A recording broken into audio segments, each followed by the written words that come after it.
Good to have everyone with us today. The name of the game this morning is the Shycal Rivers Fund, one of the several funding programs offered by the National Fish and Wildlife Foundation through the Great Lakes Office. And today's conversation will be slightly different than the webinar that NFWF hosted a couple of weeks ago that was focused on the RFP in particular.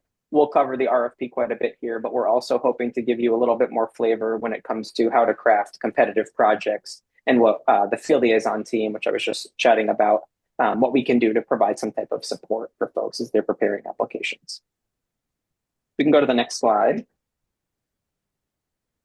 So this is our schedule today. Like I said, it's a small group, so we can be pretty loose with this. We'll go through an overview, hit both the program overview and the overview of the team. We'll go through some tips and helpful tidbits as you work on your proposals. We'll have a quick break and maybe we play that by ear, seeing where we are later in the conversation. There is a survey that we're asking folks to just provide some feedback for very quick, about the delivery of the workshop and things like that. And then instead of breakout sessions, because it's a small group today, I think we'll stay in the main room, but that will give everyone the chance to ask specific questions about projects. And, you've got a relatively big team here today to provide some support. So you've got 3 people from the field liaison team at Throwe Environmental, which I'll tee up in just a second. And then you've got the 3 Great Lakes program staff who run and manage this program. So you could not get a better group of people than who you have from the NFWF team here today, especially when it comes to specific exposure to this program. So you've got all that in-house knowledge right here for you to tap into. You can go to the next slide. Just some very basic logistics. I mean, this is a basic Zoom meeting here, so there's no webinar, logistics other than what you would normally run into on a Zoom. But we'll be focusing on how to craft competitive proposals for this specific grant program, the Shycal Rivers Fund. Basic Zoom, etiquette here. Please stay on mute when you're not speaking, just to avoid echoes and background noise. But otherwise, with a small group for questions, feel free to just unmute. You can interrupt if you need to. And we can discuss anything as we go along. There'll be plenty of time at the end for Q&A as well. We are recording, like I mentioned, so the slides and the recording will be shared. And then this recording will also be available on our website for you to go back through. So if in future years, you're not able to make the workshop or you just have questions all season, this content that we'll be delivering will be available for you. So as we're getting started, if you want to put your name, your organization, and whether you're working in Indiana or Illinois, or maybe regionally, feel free to put that in the chat. But otherwise, we can get started here. We can go to the next slide. A bit more about Throwe Environmental. So as I mentioned at the beginning here, we're a small team that contracts with the National Fish and Wildlife Foundation to offer what they call field liaison services. So that means we offer outreach and support to NFWF grantees across the country on a range of different programs. So this one in particular, the Shycal Rivers Fund, falls under the Great Lakes grant programs at NFWF. But we also work on their national coastal programs, which do cover all of the Great Lakes, as well as some programming up in New England. So we're doing outreach. We're following up on proposals that either were not selected for funding to provide some feedback for future years if you decide to reapply, as well as proposals that are moving forward, maybe between a pre-proposal and a full proposal, which some funds do require. And we can help you work through, any adjustments that you might need to make as you decide to submit. And then, of course, if there are challenges that existing grantees are facing related to procurement or permitting, things like that, we can help troubleshoot any of those questions. So as a team, that's one of many projects that we've got. Most of our work focuses on climate resilience, sustainability, from a funding and financing perspective. So very much focused on grants, sustainable financing, and resilience investment systems all across the US. So that is about us. And I think from here, we will jump into the overview of the program. So we can go right to the first slide here, the Shycal Rivers Fund. And we can go one more, Chris. Awesome, thanks. So Shycal is what I'll be referring to it as, but it's the Chicago and Calumet region, as you all know.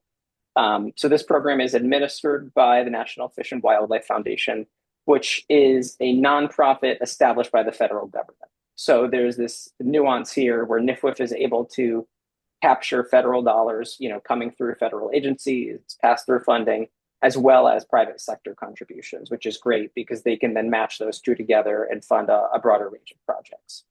So you'll see some of the funding partners on the right. You've got nonprofits, you've got private organizations, and you have federal agencies all contributing to the pot of funding. This program's been around for a little over 10 years, established in 2013. And as its name suggests, it's focused on the major waterways of the Chicago and Calumet region of southeastern, or I should say northeastern Illinois, and northwestern Indiana.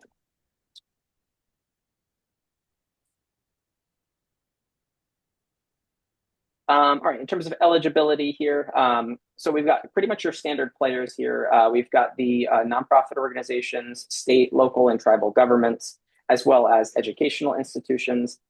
Folks that are not eligible would be federal agencies, for-profit businesses, and unincorporated individuals. So there shouldn't be any surprises here, but community-based organizations, partnerships between governments, those are typically eligible. If you are a Sea grant or someone that is kind of quasi-federal and accepts federal dollars, there might be some nuances, so we can help you work through that. But otherwise, it's fairly straightforward. Go to the next slide here. I think I butchered our geography on that last one, so I want to make sure you actually see the map in front of you here. So this is the area that is eligible for funding. Projects have to occur in close proximity to or have direct benefits to the waterways that we're talking about here. So the Chicago and the Calumet systems, as well as their tributaries. So this map gives you a good sense of the overall region, but it's really about the connection back to the river system. So, if you're just outside the map and you're able to draw back to that or tie back to that river system, there might be some eligibility there too. Go on to the next one here. So I think what we'll spend most of our time on is about the funding categories. So there are 3 different program priorities here that are funded, and they exist as categories under which you decide what you'll be applying for. So the first is enhancing the quality and the connectivity of fish and wildlife habitat. The second is expanding and maintaining nature-based solutions to improve stormwater storage primarily. And then the third is activating restored habitats in natural areas through things like public access improvements and community engagement. So we will break these apart one by one as we go through the slide deck here. But what's important to know up front is that in your application, you're required to pick one priority category, but you can certainly include benefits across multiple categories, and that's encouraged to have those co-benefits. But at its heart, each project or each proposal should really be, it should find a home in one of these categories. So let's go through these one by one here, and we'll start with the fish and wildlife one in just a moment, but we've got a couple other overarching points. So first, I just want to mention that all projects should be advancing the Great Lakes business plan. So there's an overarching business plan that articulates what the Great Lakes programming across several different funds at NFWF is aiming to accomplish. So there's a need to tie back to that business plan and where possible, to cite specific portions of the plan that you're advancing in your proposal.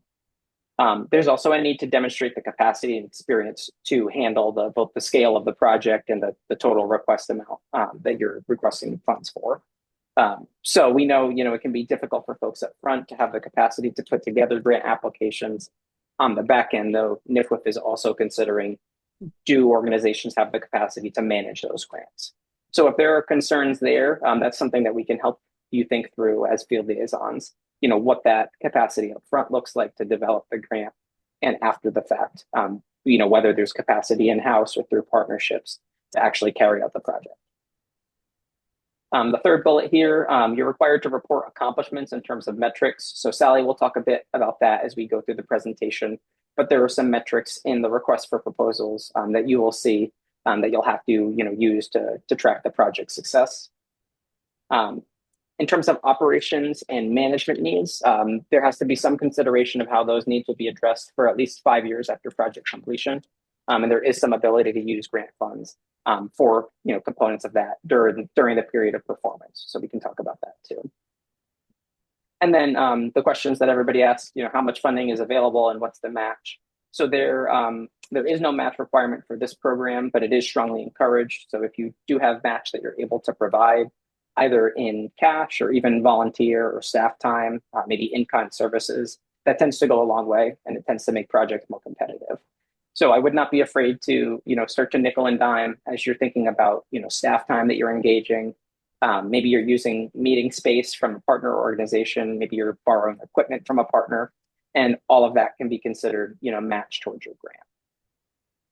And then typical grant sizes here range from 150,000 to 400,000. So this is roughly what we're looking to see here, and there's a bit more of that. All right, so now we can break these categories down one by one, and we will start with that fish and wildlife habitat quality and connectivity. So this category is meant to support riparian, in-stream, upland, and wetland habitat improvements, again, along those major waterways that you saw in the map on screen. So projects here should have multiple benefits, not just one single benefit. So this can be examples like water quality improvements, erosion reduction, or increasing habitat connectivity or complexity, making for a higher quality habitat. So ideally, a project would have multiple of those benefits as core components of the project. Maybe there are some others as well related to public access or maybe flood retention. So think about that as you're developing projects, how you can pull in multiple benefits. There's priority given to projects, again, that improve habitat when it comes to native and natural species, especially when there are benefits to species of concern. So they start to consider biodiversity and healthy fish and wildlife populations. Again, if species are listed, maybe that's something to mention in the application if it's considered rare, threatened, or endangered. And then priority is also given to projects that demonstrate the capacity, the experience, and the resources to manage both the grant itself, but also the project work that's being done for 5 to 10 years after completion. So capacity is a big consideration as the review team is looking at proposals.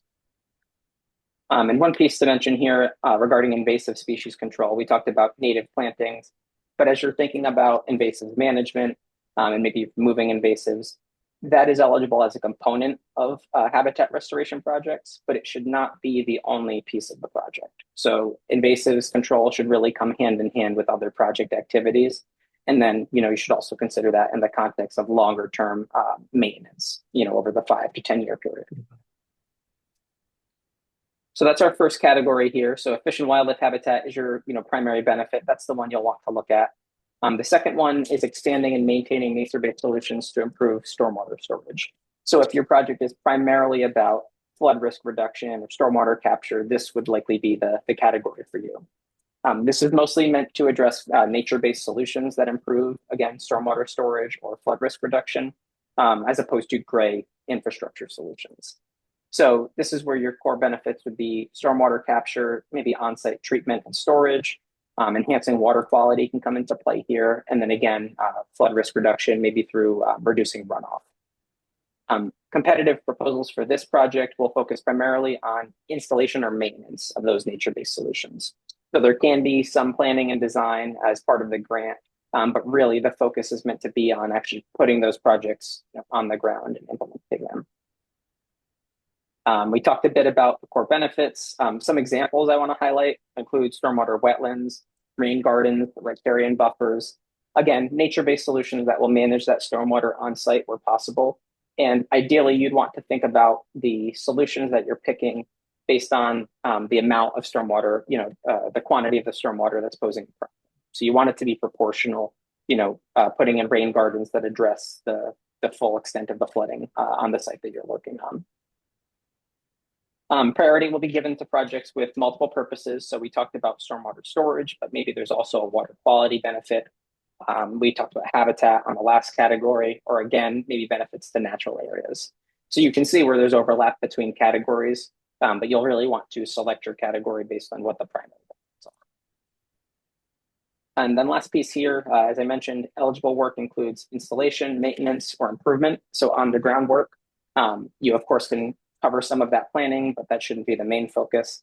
And again, all the project benefits or the work itself really should be tied back to the priority waterways in the region.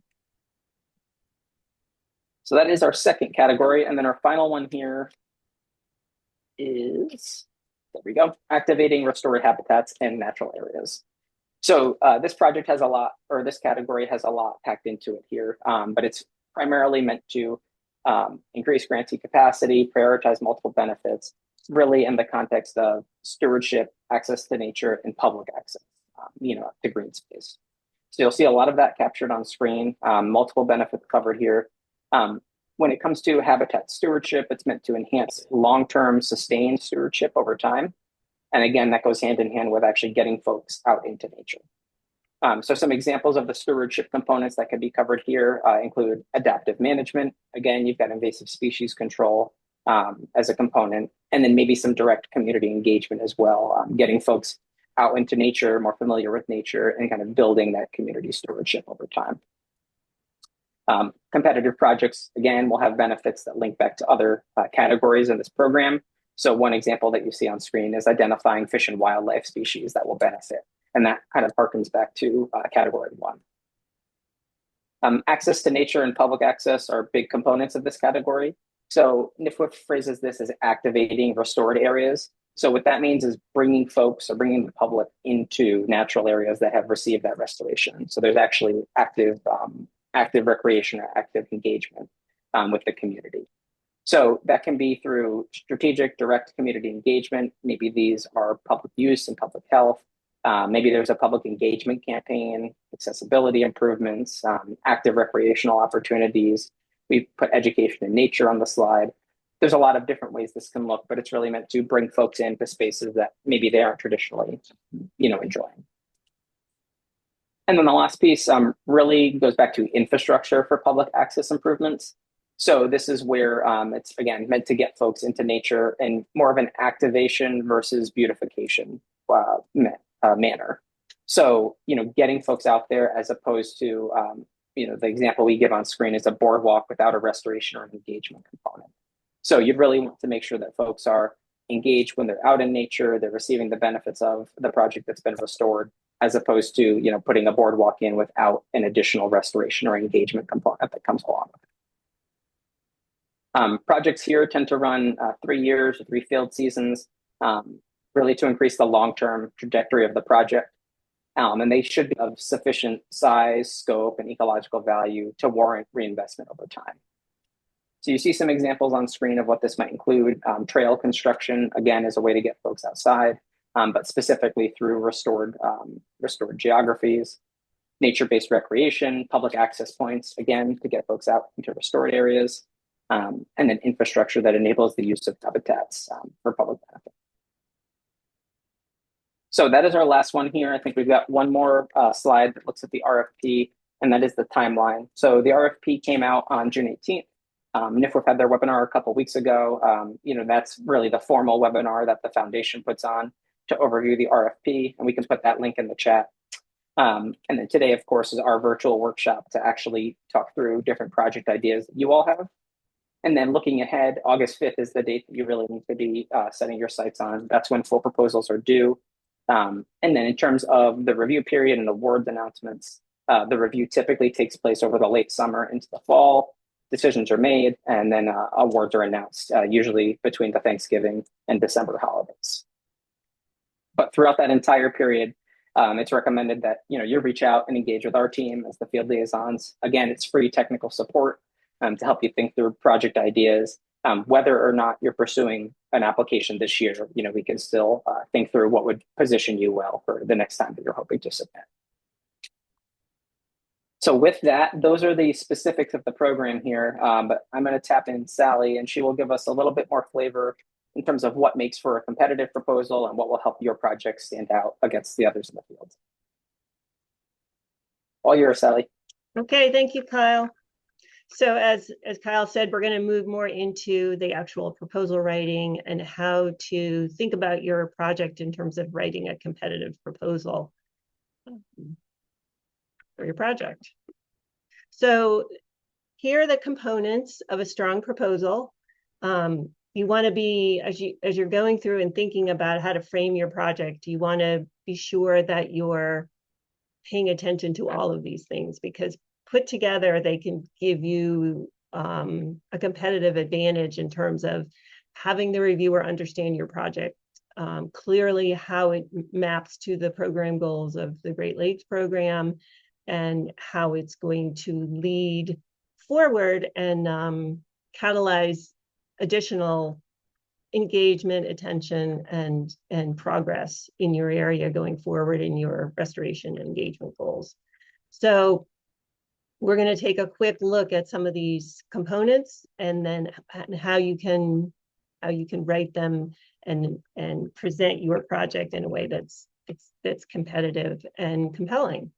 So we'll be covering the title, the abstract, the project description, the budget and budget narrative, including discussions of match, the metric and the metric notes, the maps that you're going to be uploading, the proposal narrative, and these sub-bullets give you an idea of like quick hit points on what you should be including in there to hit all the evaluation criteria that we'll be talking about later too. So elucidate the problem and the solution, make sure that your solution has the technical merit needed, that it aligns with the Great Lake program goals, that you're qualified to do the work as an organization. You have a work plan with a good timeline and the roles are clear and the timeline's reasonable, that you've thought about how to engage partners, who should be involved, who can help amplify, who can help provide match, who can help provide expertise. Community engagement plan is thought out in terms of doing the project and how it's going to engage folks in the future. And the attachments, especially the letters of support in terms of showing excitement around the project, community buy-in around the project, match potential, and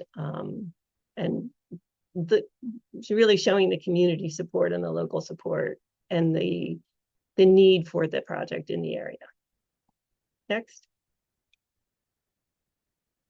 So we're going to start with the title. What's in a title? So to start off, we want to make a clear competitive proposal when we're writing these proposals. We don't have tons of space, so we want like every section of it to amplify the core points that you want to get across. So you want to make a good first impression. You want the reviewer to be clear about what you're proposing you're doing. You want it to be descriptive and engaging. And so you sort of want to do the who, what, why, where question of yourself. So perhaps instead of saying simply reducing stormwater runoff, for example, in the Calumet River through nature-based solution installation, you might consider saying reducing stormwater runoff and creating riparian habitat in rare ecosystems along the Calumet River in northwestern Indiana. Then you'll have like, this is what we're doing, this is why we're doing it, this is how it touches into the conservation goals, and this is where it is. Next. Building off the title, you'll have the abstract to write. That will be your elevator pitch. So make it again really pithy. How will your proposal stand out against others? Do you have some novel approach that you're using? Are you doing it in kind of a rare ecosystem? Do you have an interesting collection of partners working on a stormwater solution or a public engagement solution? This would be a good place to highlight that too. And you want to be clear about your project category, because as Kyle said, you want to include as many different kinds of benefits as you can, which may include some from the other project categories. You want to be clear about which one you're focusing on. The habitat creation, the stormwater storage, the activating the natural areas. So, and then you can also include secondary benefits. So again, clarifying your project category helps you focus your proposal pitch and include the information that will help the reviewer understand the importance of it. Next. So the project description, here you're basically building on the abstract. You want to present a high-level overview. Again, have the reviewers quickly understand how the project advances your priorities and goals. So you want to start, you have the opportunity here to have a little more space. So you want to talk about what kinds of native habitats are you going to be improved? What sort of species are you going to benefit? How potentially is wildlife connectivity going to be enhanced? How you're going to use nature-based improvements to stormwater capture and storage. and what's the impact if you're talking about the stormwater storage. Put in your quantity, like what's going to be the concrete outcome of this. And if you're engaging the public, what kind of an outcome are you going to have with that? Are you going to have a certain amount of impact through education, engagement, stewardship? It's all a good thing to include here. Next. So we're going to talk about the narrative. This is a key part of explaining to the reviewer what your project is about. It's the thing most people think about or spending a lot of time on. So as we dive into that, it's a good idea to kind of think about really what are the key points you want to get across. You have 4 pages for the actual narrative part of it. So you want to be sure that you include the right amount of information for the kind of thing that you're trying to get across. So in terms of setting the context for the project, you want to assume the reviewer knows nothing about your project and you want to set the context. So if you're talking about the environmental challenges facing your area and what your proposed solution is, you want to be very specific to your site and how specifically your solution is going to be solving that problem or adding to the solution to that problem.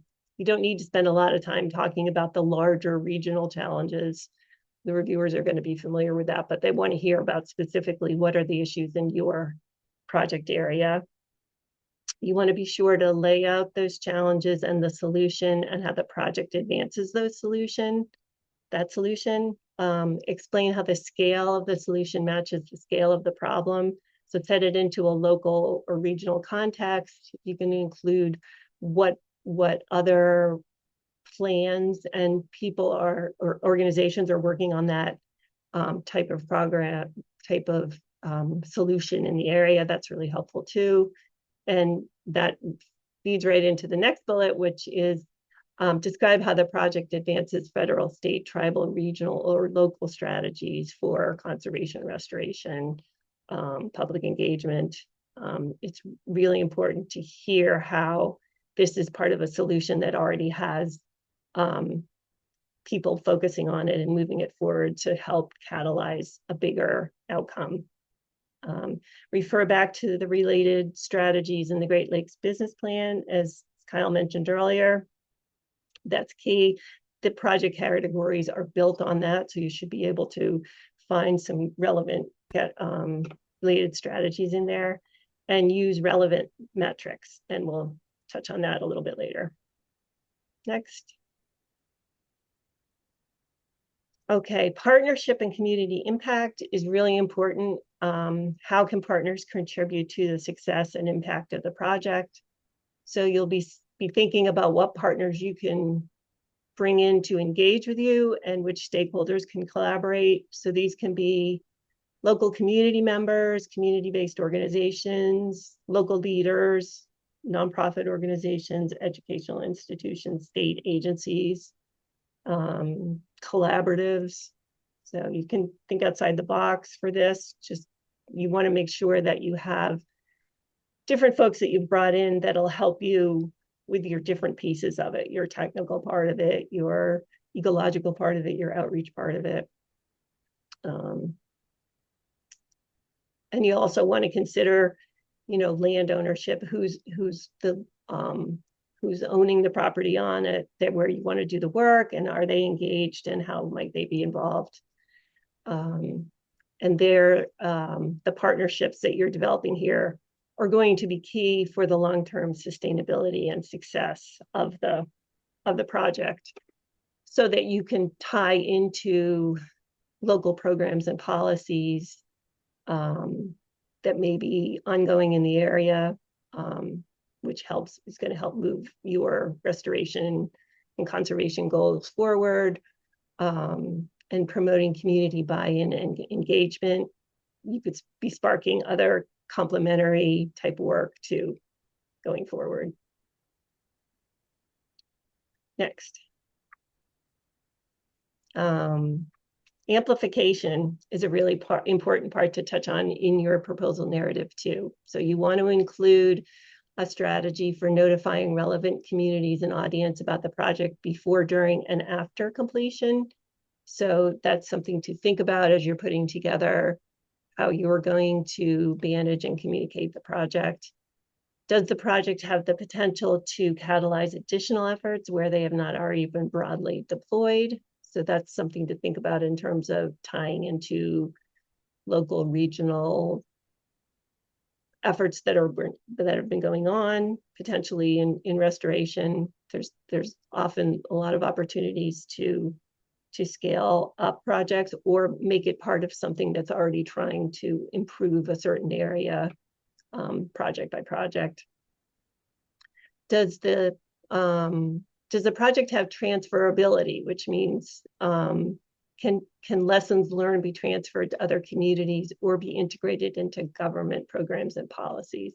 So that's another area to think about. How could we use our partnership network and or go beyond that too when we are discussing what lessons we've learned and what next steps could be, and develop partnerships for that. I think that's a key component of the National Fish and Wildlife Foundation in general, is that they want their work to be catalysts for, broader engagement in conservation and to attract additional resources and engagement from broader audiences. So that's always good to think about.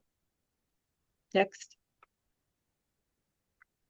So you want to choose metrics. There's several types of metrics you can include, and you want to just use what metrics make sense for your type of project. So habitat and ecosystem is a pretty obvious metric to use. So we are talking about potentially for restoration projects, riparian, floodplain, in-stream, or wetlands. So that could be miles or acres restored, number of structures installed. It'll depend on kind of what kind of habitat you're doing. You'll have an opportunity to put in quantifiable outcomes for that. For fish passage improvements, another area you can do when you're doing in-stream restoration, number of passage barriers rectified, miles of stream opened, removal of invasive species. And here we're talking just about vegetation invasives. So you want to use some kind of metric on acres of vegetation restored. Erosion control, amount of sediment avoided annually by the nature-based solution you're considering. Water quality, best management practice implementation for nitrogen or phosphorus reduction. And so you'd be putting in how much is going to be avoided annually by putting that in. Next.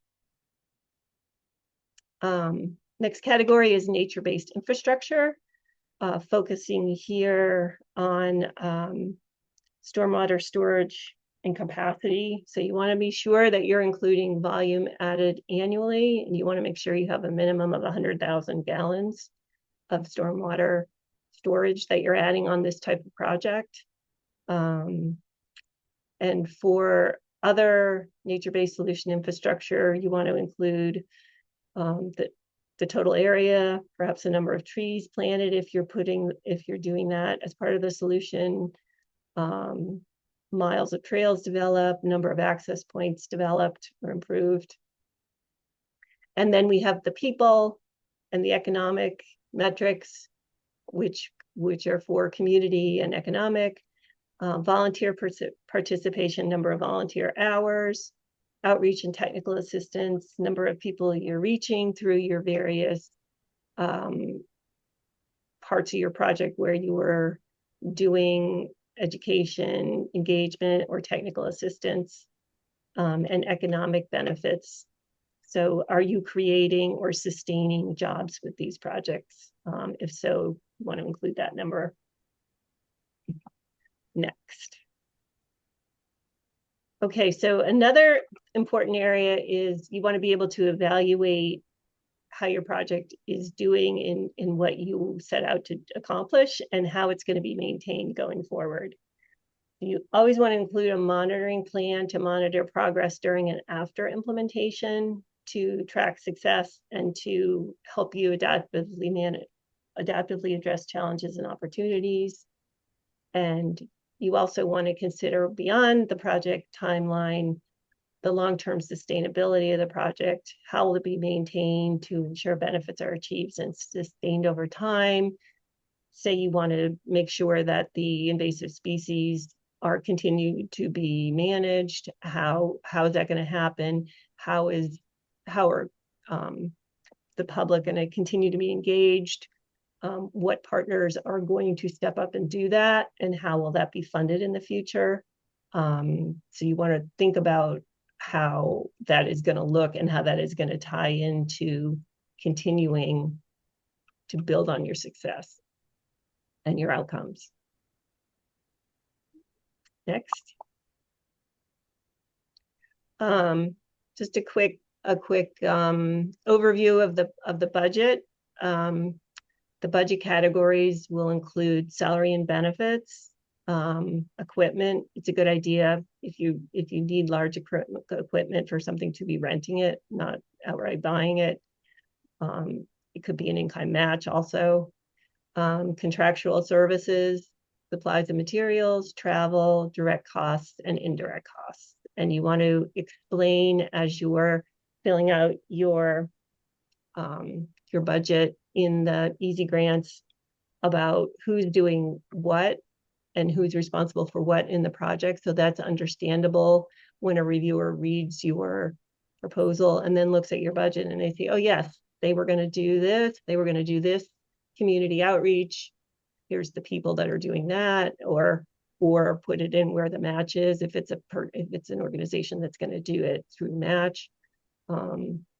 And you want to be sure that you account for miscellaneous costs, time for quality assurance project plans, if that's necessary, community engagement, monitoring, workshops, travel.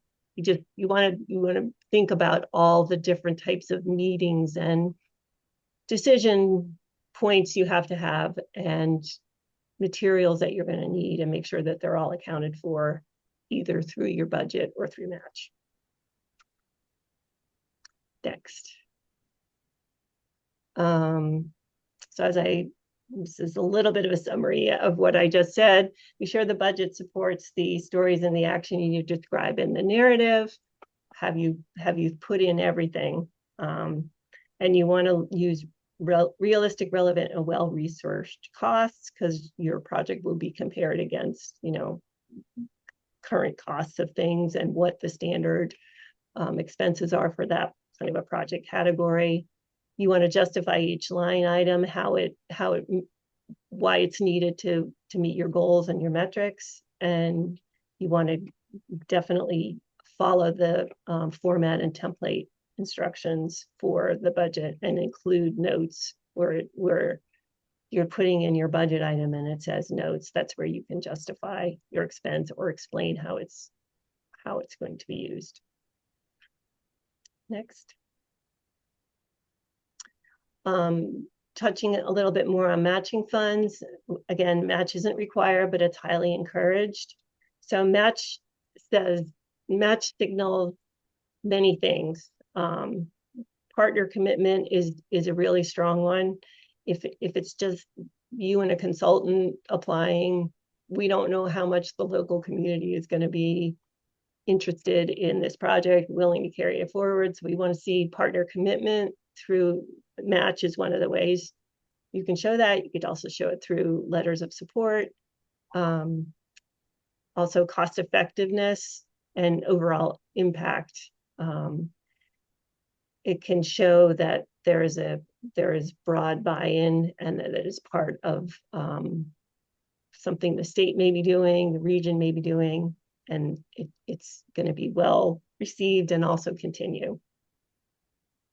So make sure that all your partners or beneficiaries are contributing in a way that's meaningful and right for them. Bring in a variety of sources, again, local, regional, state. And be sure that you are accounting for your time. Don't sell yourself short. Are you accurately evaluating staff and volunteer time realistically? and accounting for all the materials and facilities you're using. And so as the application is set up, and the match is considered federal, is considered a leverage, which is good and helpful for the project too, and also shows buy-in on a federal level. And just match is considered non-federal, so that would any non-federal funds that you can get. It's also good to show federal funds if you have it, because it does show leverage on a bigger scale. Next, letters of support. This is a really good thing to start thinking about as early as you can. You want to demonstrate buy-in, show partnerships, engage landowners, and if there's any concern with something to do with the project, are you clear on the land ownership and the need for them to be buying into this? Are the folks that you're going to ask to help with community engagement, who may not be in the budget but maybe helping out, are they on base? We want to see that everyone is engaged, from letters of support, in addition to showing perhaps match or other support that they can give, such as underlying the technical or the conservation or the public benefit aspects of the project.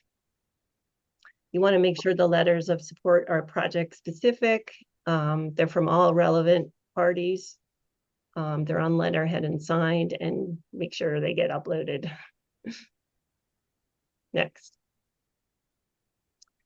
So this ties together basically everything we talked about, the project being competitive. And these are the criteria on which they'll be looked at by the reviewers in terms of scoring and ranking. There's three big buckets there: the conservation outcomes, the budget, and the technical. So you want to make sure that you do this evaluation yourself, after you've completed your proposal, to see that if there's anything else you could put in or touch on that you haven't yet. So for the conservation outcomes, you want to make sure that you're aligning with the Chi-Cal program goals and priorities. You put in your quantifiable performance metrics, all the ones that you feel are reasonable and that you can accomplish during the project time frame. You have appropriate monitoring of activities and outcomes. You have appropriate partnership and community engagement, and you have described project long-term sustainability. For the budget, are all the costs allowable and reasonable? And there's more information about that on the website. You can look what is allowed and what isn't allowed from a allowable cost perspective. Is it cost effective? And have you considered all of the match that you can, either in cash or in kind, to help them gauge the cost effectiveness of the project and the buy-in for the project? For technical, you want to be sure that the approach is technically sound and feasible, engages technical experts that would be able to assist with that first part, that it's, if you don't have it on staff or in consultants, are you engaging with other partners that have that expertise? Is the work plan logical and achievable for what you're trying to do? Have you considered permit timelines? Are you working with accurate spatial data at the scale that you want? Your compliance approach is on track. Your permitting is on track, for example, and anything else that's required technically to do the project. If you're a past grantee, you might want to note there that you are a past grantee, how your project came out. If you're not a past grantee, you might want to talk about your ability to do this project, like you have done large projects, you have handled large grants. And then you also want to make sure that you touch on the transferability phase of it, as we mentioned before. So you have thought about that, and you are ready to take action to do that in the project. Next, And then finally, taking a breath after doing all of that, make sure that you are comfortable with uploading to Easy Grants so that you make yourself familiar with the platform. You can, go in, look around, see what you need to do. Be sure to save your drafts if you're working in there. You want to upload all your attachments, and you'll see them laid out there in the Easy Grants, your letters of support, your maps. Double check for errors in the required fields. That'll have an asterisk there. And you can always ask the help desk there for help addressing tech issues. And you don't want to wait until the end when the help desk is closed. So as soon as you can start adding pieces of your application that are final, it's good to start uploading things as soon as you can. And then you'll have time to sort out any issues that might come up. I think that's it. Awesome. Thanks, Sally. One thing I'll add on your last slide, having to do with Easy Grants, I'll share a horror story that we ran into just a couple weeks ago with the another program. I won't give too many specifics, but there was an applicant who had been working on their full proposal. They had submitted the pre-proposal and been invited to submit a full. They were working on that second draft, the complete draft. They even had someone from our team do a site visit, met in person, saw the property.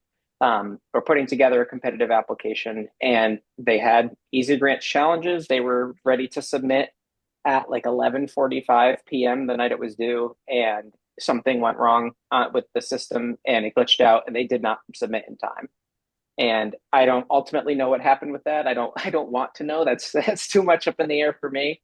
But I would say buy yourself a little bit of extra time, become familiar with Easy Grants. If that means submitting a day or two early, plan to do that, because I can't even imagine having put in all of that time and work, having been invited to submit a full proposal, and then a tech glitch is what it stops you from moving forward, or even has the potential to.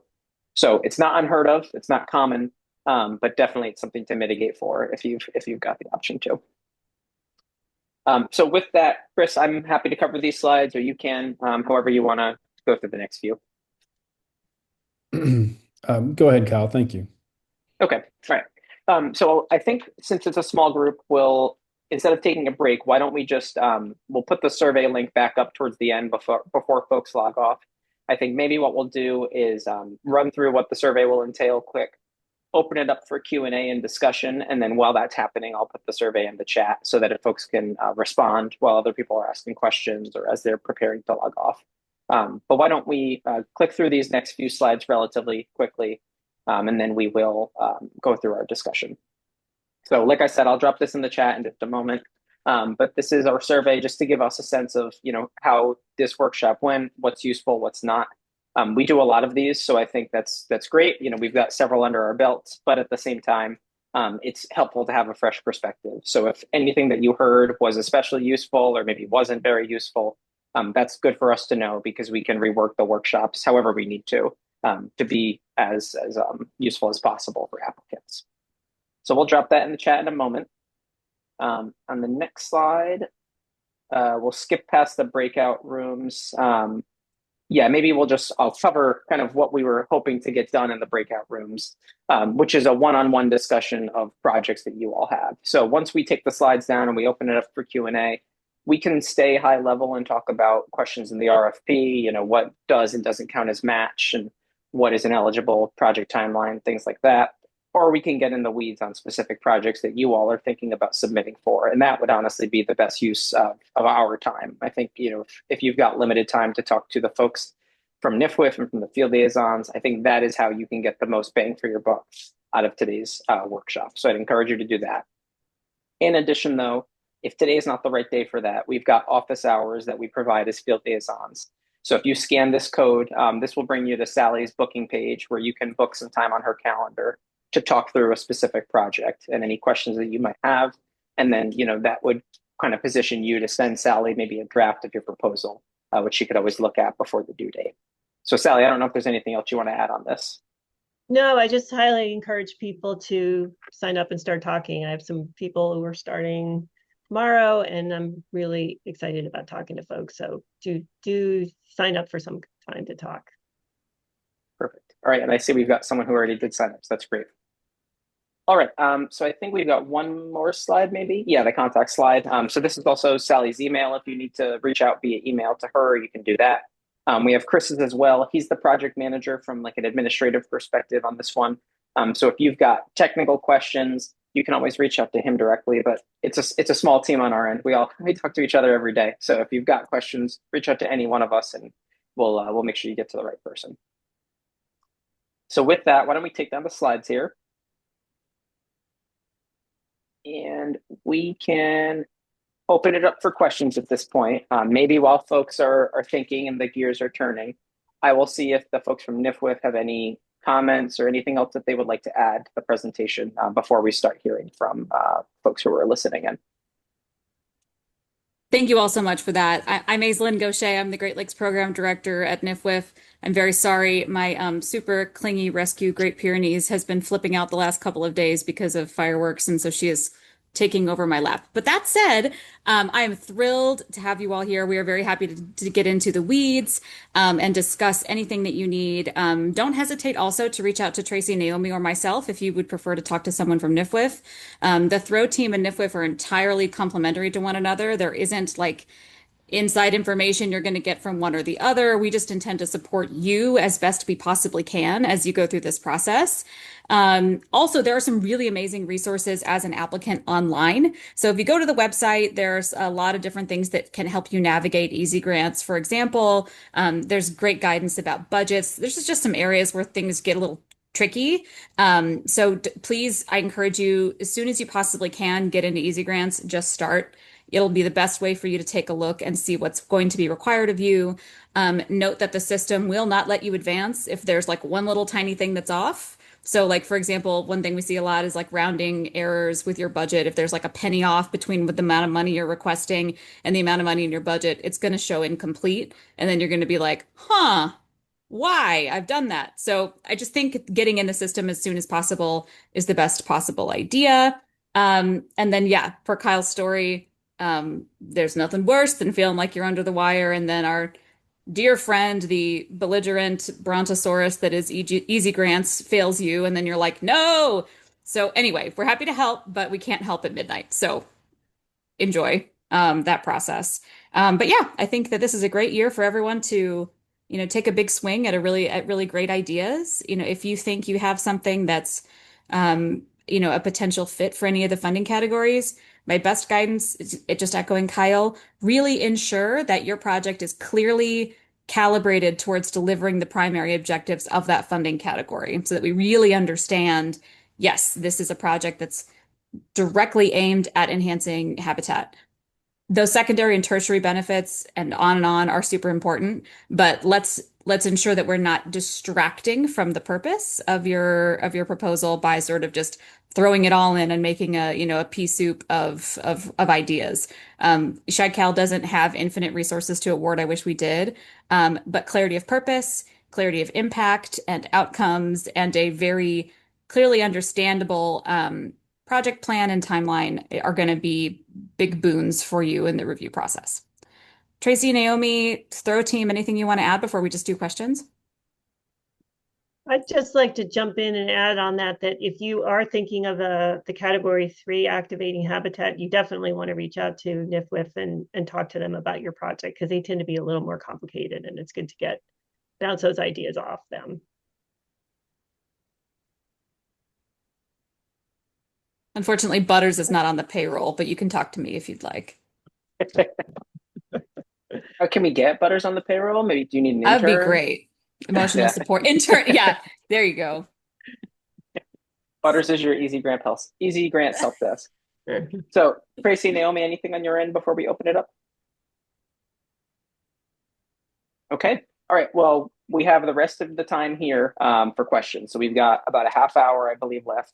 We can take as much of that as we need to for questions. So feel free to come up mute, put it in the chat, come off video, whatever you'd like. The floor is yours for the rest of this time.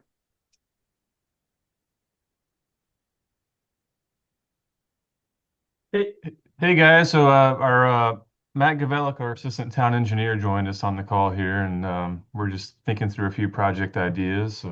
Well, Yeah, thank you guys. This is our first time being interested in this grant. We have a really competitive project that I think would fit multiple elements of the grant.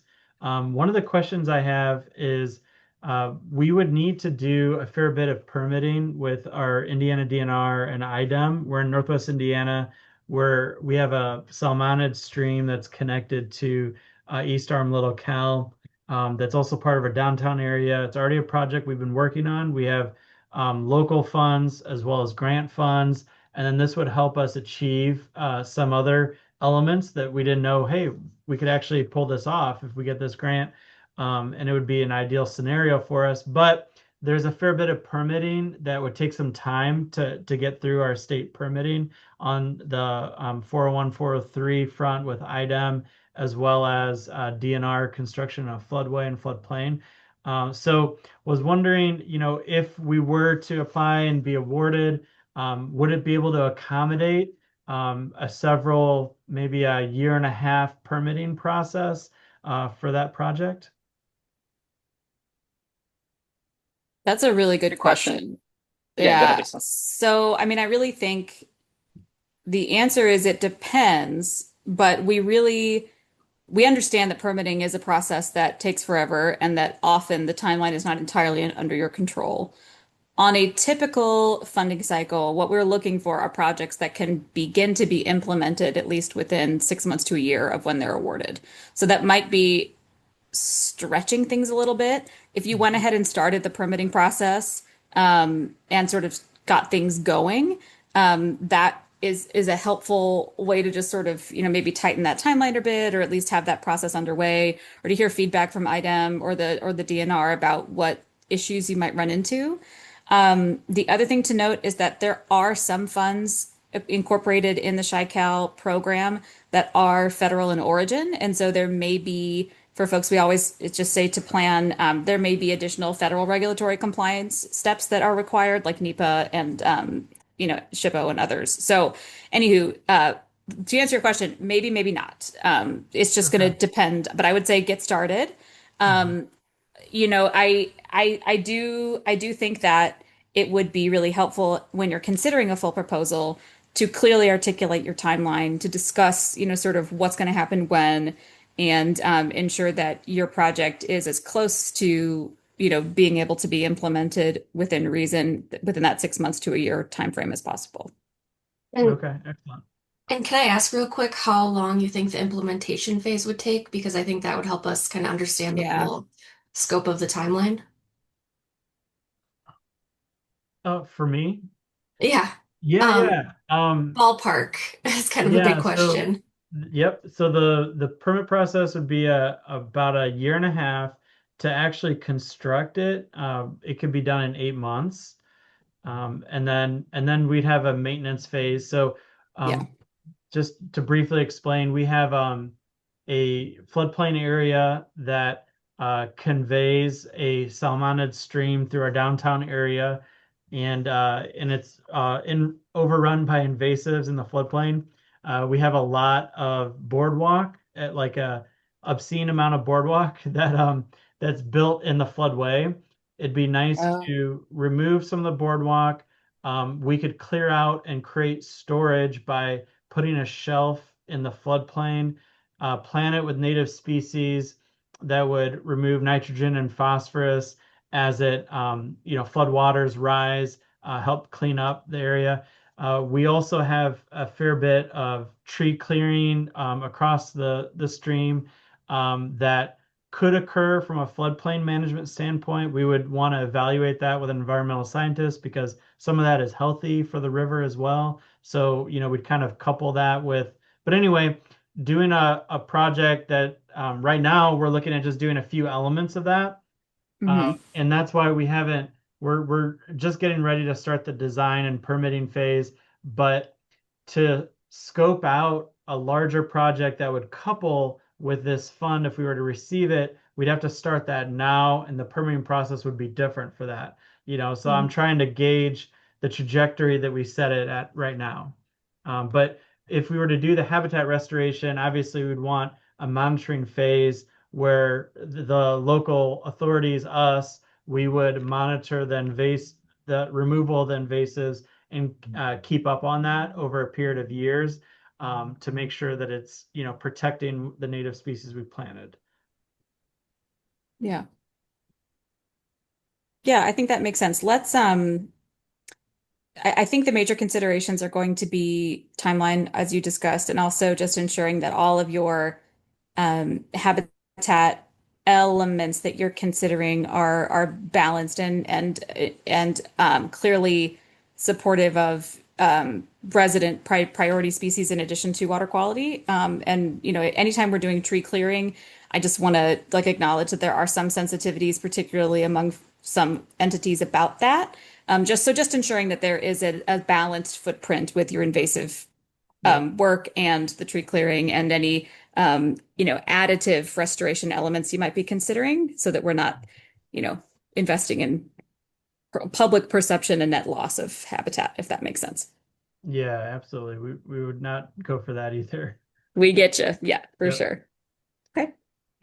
Yeah, that's a very good question. One other kind of observation from across the NFWF grants world that I'll just add here is that when possible, I think it's useful to show letters of support from the permitting agencies to say that those conversations have been happening.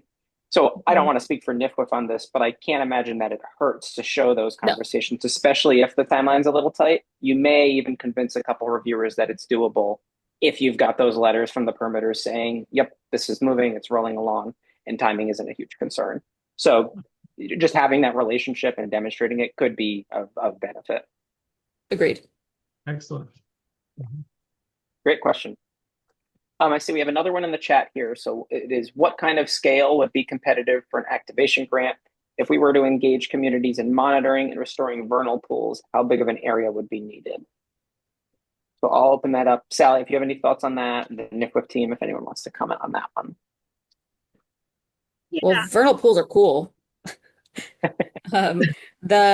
That's a great question. And Sally, feel free to jump in. My biggest question would be for that activation category. We're really looking to, reinvest in areas that have been previously, restored or recipients of effort for habitat benefits, so that we're ensuring that, we're sustaining some of the investment in conservation and restoration that has been, put on the ground in previous years. So we would want to understand the investment and restoration history in your sites. And it's hard to give you like an acre number, really, because it really depends on the site. I mean, if you're measuring like the vernal pools themselves, it's going to look minuscule. But if you're going to be attacking is probably an aggressive word. If you're approaching a project from a larger habitat lens, or the lens of these are the sites that we are interested in because they have X, Y, and Z capabilities or X, Y, and Z histories, that's typically good. Some of these areas are significant acres and some are smaller, but what really matters is that the site, either based on scale, unique ecological integrity, unique species on site, a threat of loss of some of the gains that we've invested in. All these things kind of matter from a context perspective to help us see what's competitive. But in general, in that activation category, we need to see three specific things. The first is, I think, which you've already got, active engagement of the community and or users of the site. Not just we put in a sign, yay, but like, how do we get people outside several times ideally to increase the agency, ownership, comfort of the public in that area, and also to ensure that folks start to feel some kind of stewardship draw long term. The second thing is, how do we ensure that there's enough capacity at whatever level is appropriate to steward these sites long term and to keep this engagement going? So that's either an organizational capacity question, a partner or municipal capacity question. It just depends on all that stuff. Those things can be supported, of course, by this grant. And then the last is, it really needs to have an on-the-ground footprint of some kind in terms of habitat restoration, stewardship, or ongoing enhancements to the ecological integrity of the site. We can also absolutely pay for things like, if you in your work really desperately need some kind of increased access for ADA participants or something like that. We could absolutely consider something like that.